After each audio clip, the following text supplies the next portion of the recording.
How to delete backup photos from Google account. Hi everyone, this is Kate and welcome back to another video. And in today's video, we will learn how we can delete backup photos from Google account. So without further delay, let's get started with this video. So first of all, you have to open up Google Photos in your device and make sure that you're signed into your account. So once you're signed in, select the photos or videos that you wish to delete. You can select multiple photos or videos. Once you have selected, navigate to the bottom of your interface. There is an option as Trash. Tap on it. And here tap on Got It. Then tap on Move to Trash.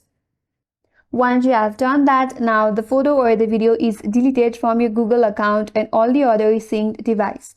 So that's the way to delete your backup photos from Google account, and that's all for today's video. Hope this video was helpful, and if you're new to our channel, consider subscribing. Thank you for watching and stay tuned for more videos.